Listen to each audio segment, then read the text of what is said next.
Legends Forever with Smriti। तहे दिल से स्वागत करती हूँ लेजेंड्स फॉर एवर के दिल को छू लेने वाले एक और कहानी के साथ मैं स्मृति। आज के इस म्यूजिकल एपिसोड में जिन पर्सनालिटी का हम जिक्र करने वाले हैं उन्हें पूरी दुनिया जानती है डिस्को किंग। जी हाँ, बाप्पी लाहिड़ी। 1952 में म्यूजिकल परिवार में जन्मे बाप्पी लाहिड़ी के फादर साहब अपरेश लाहिड़ी एवं माताजी बंसरी लाहिड़ी दोनों ही मंजे हुए म्यूजिशियंस थे। माँ बाप के इकलौते बेटे बाप्पी बहुत ही कम उम्र में पूरी दुनिया में फेमस होने की चाह रखते थे और महज 3 साल की उम्र में ही तबला बजाना शुरू कर दिया उन्होंने। अपने घर के म्यूजिकल माहौल के बारे में बाप्पी दा क्या कहते हैं, चलिए सुनते हैं। संगीत हमारे खानदान में है, हमारे ब्लड में है, हमारे रोम रोम में है। जब मैं 2-3 साल का था तो तबला बजाया करता था और जब 5 साल का हुआ तो पंडित शांता प्रसाद जी से तबले की ट्रेनिंग लेने लगा। नतीजा ये हुआ कि मैं छोटी आयु में ही मशहूर तबला वादक बन गया।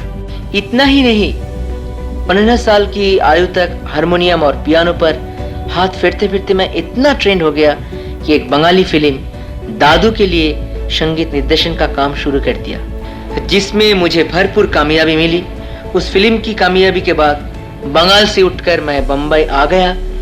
मेरी माँ श्रीमती बंसरी लाहिड़ी शास्त्रीय संगीत की बहुत अच्छी जानकार है। मेरे पिता श्री अपरेश लाहिड़ी बंगाल के मशहूर म्यूजिक डायरेक्टर प्लेबैक सिंगर हैं। जी हाँ, बिल्कुल।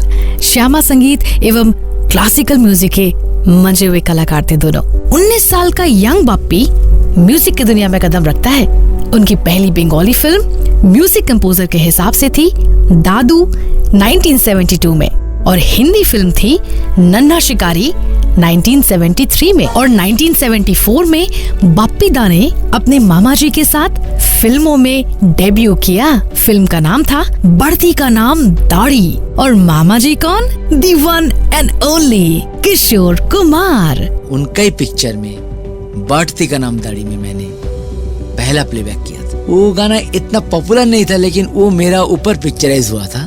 वो गाना था ये जवानी देनी चार प्यार कर मेरे यार हंसले गाले मौजूराले आजा आजा मौज उड़ाले ये जवानी देनी चार। क्या बात है।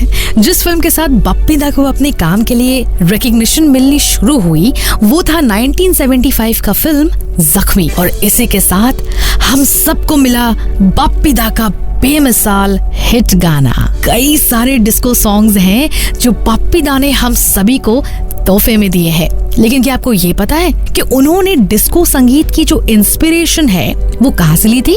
यूएसए के एक नाइट क्लब से। चाहे वो कोई भी संगीत हो, बाप्पी दा हम सभी को 1980 से जो नचाना उन्होंने शुरू किया है वो आज भी उतने ही सुनहरे और रंगीन है जैसे कि बस कल ही तो बने थे ये गाने। लेकिन इन सब के बीच बाप्पी दा के ऊपर हमेशा से एक इल्जाम लगाया जाता रहा।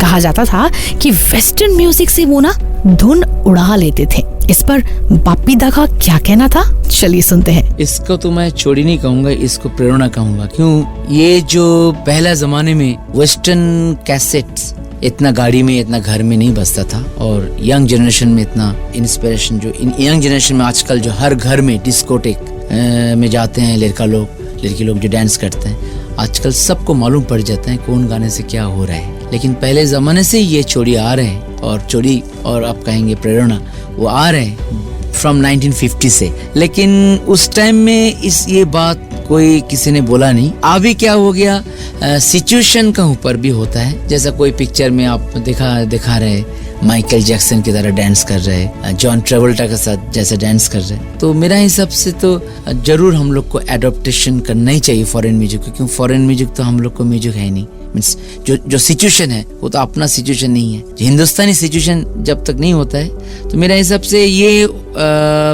इतना गानों में चला और फिर जब ओए ओए गाना हिट हुआ तो डायरेक्टर राज सिप्पी ने कहा जब इतना ओए ओए चल रहे तो you are the master of western music, why you are not adopting that song तमा जो मोरिकंटी का गाना है। तो मोरिकंटी का गाना मैंने सुना, हमको बहुत पसंद आया।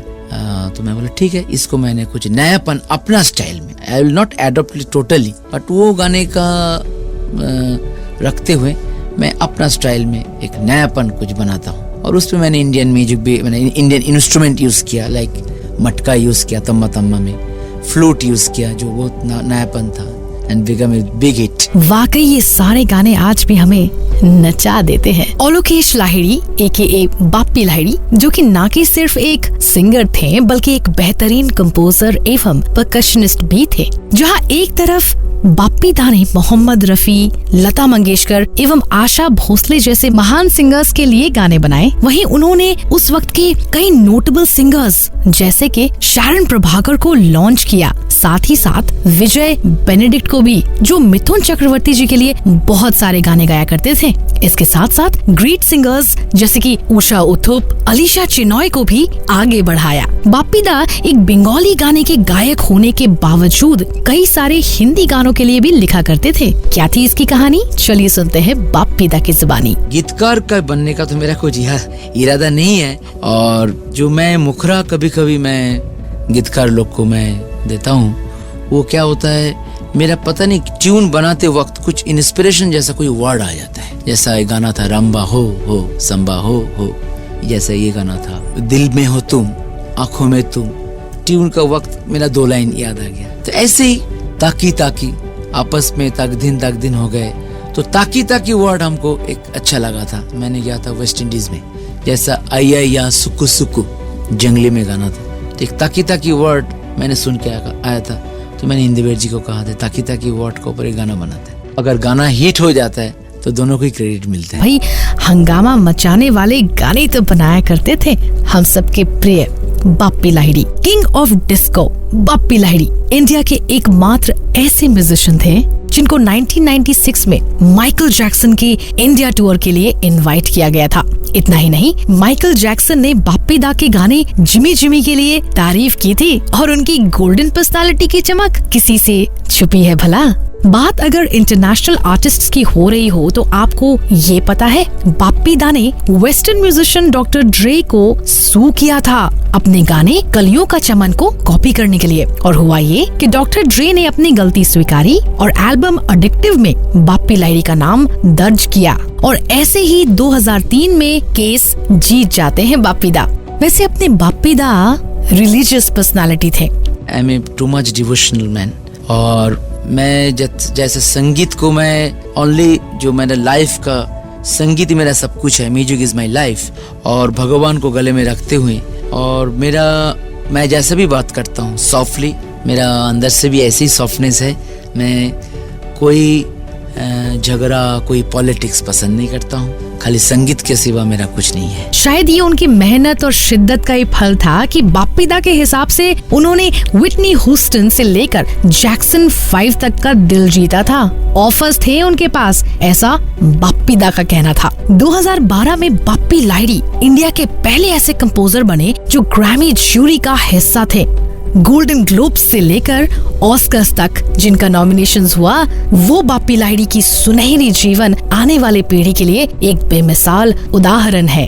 अपने पीछे बाप्पी दा अपने बेटे बाप्पा लाहिड़ी, बिटिया रेमा लाहिड़ी, ग्रैंडसन स्वास्तिक बंसल और वाइफ चित्रानी लाहिड़ी को छोड़ गए, पर चलते चलते उन्होंने अपने गानों की सुनहरी छाप हम सभी के दिलों में छोड़ दी है। बाप्पी लाहिड़ी AKA हमारे प्रिय बाप्पी दा को सलाम।